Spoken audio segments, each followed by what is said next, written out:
The following audio was recovered from a hard drive found in a burned-out storage locker near Seattle, Washington.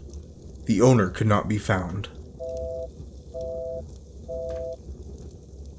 Yule, a time of frozen fields, lurking ghosts, and waiting in the drawn-out darkness amongst all the regretful choices of your previous year.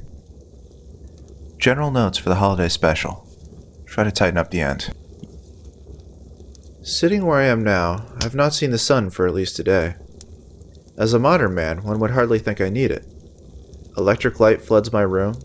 I can order a banquet to my door with just a few keystrokes.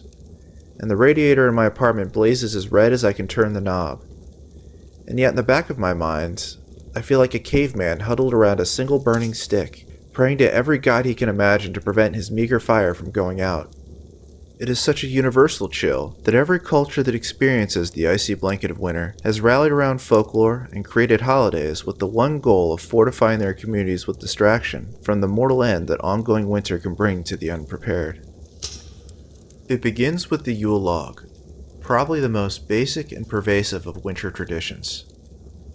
A fallen tree is sectioned off, and a portion is kept burning throughout the 12 nights of what we now know as the Christmas festival.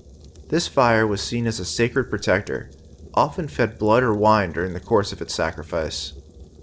Its patterns of spark and ash were used as divination of the coming year, and when spent, its cold cinders were placed under the master's sleeping chambers and spread about the home as a ward against beast, demon, and any other primal element skulking outside in the dark, save for a small remnant set aside to light the next year's blaze.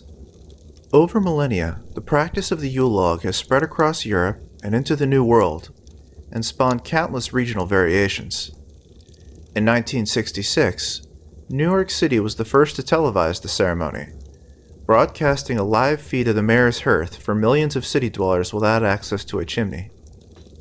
But as far as the tradition has traveled since the beginning, its core purpose remains constant. Draw your people close, share the light you have. If you spoke English, this typically included cards, strong drink, and trying to frighten your loved ones in a contest of ghost stories. As this tradition mostly lives on today in the collected works of M.R. James, Charles Dickens, and William Hope Hodgson, every family had a ghost, or something worse, waiting for a person who wandered too far beyond the fire's reach, with cruel hereditary vendetta. It wasn't safe beyond the British Isles either. On the Icelandic tundra stalks the Yule cat, an enormous feline who would specifically hunt down children unable to wear new clothes for the winter chill.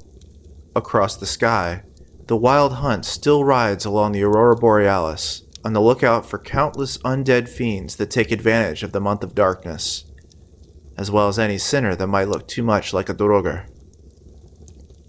And tonight, our modern Yule continues. With every screen ablaze, we lean close to our families and let the digital fires speak truth to us, visions of what to fear, and hopes for when the sun finally shows its warm face again.